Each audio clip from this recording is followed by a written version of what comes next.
Welcome! Today I'm going to be showing you how to do a puff stitch.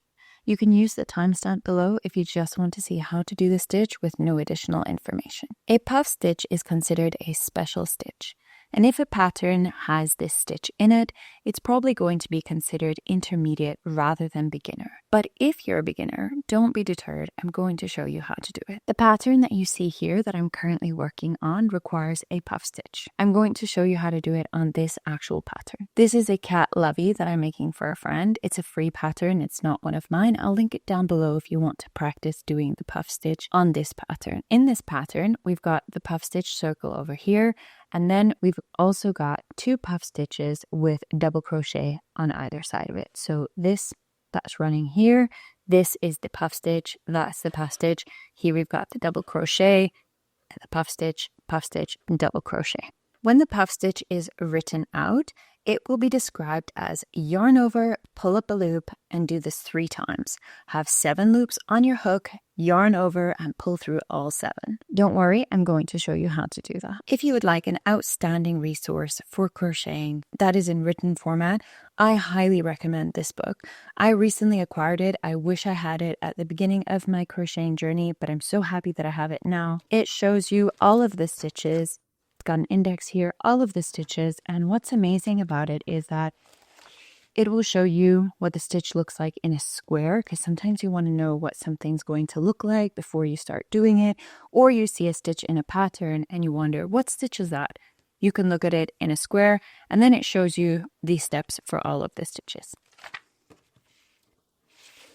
This is a fantastic resource to have on hand if you like to have written resources. So for this pattern, the puff stitch is being done into the chain 3 space. This is called a chain 3 space because there's 3 chains done there, and we're doing it into this space over here. Let's do the puff stitch. So we're going to yarn over, go in, pull up a loop, come up, yarn over, go in, pull up a loop, come up, yarn over, go in, pull up a loop, come up. The important thing here to check is that you have 7 loops on your hook before you yarn over and pull through all 7.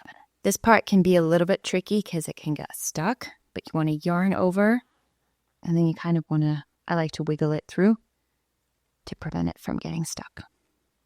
And then you pull tight. There we have 1 puff stitch. So just for this pattern, I'm going to chain 3 and then do the second puff stitch so you can see it again.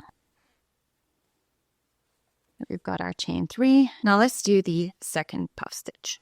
So we're going to yarn over, go under, pull up a loop. You want to pull your loops high enough so that it makes the going through all 7 a little bit easier. Yarn over, go in, pull up a loop. Yarn over, go in, pull up a loop. So each time you do this yarn over, go under, pull up a loop, you get 2 more loops on your hook. You want to make sure that you have 7 for the puff stitch before you pull through all 7.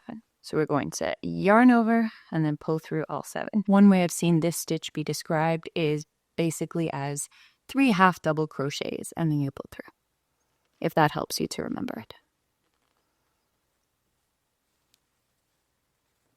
And there we have our second puff stitch.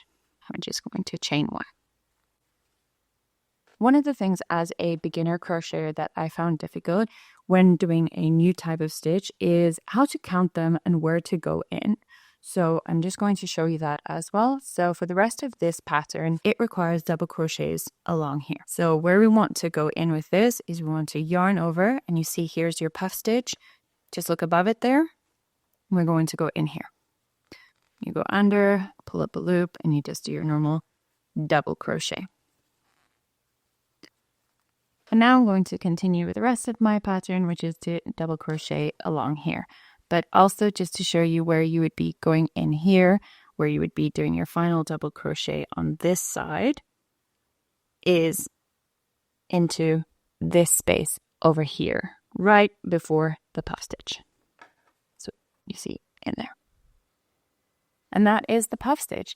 Thank you for joining me today. If you found value in this video, please remember to like it. And link down below is some more stuff about crocheting. I learned to crochet a few months ago, and I'm trying to share as much as possible on that journey because it's still so fresh for me, knowing as a beginner crocheter what I'm finding difficult, and as I'm learning, sharing all of the resources that I find helpful and ones that I would have found helpful when I was learning something. That's all linked down below. Thank you so much for joining me today.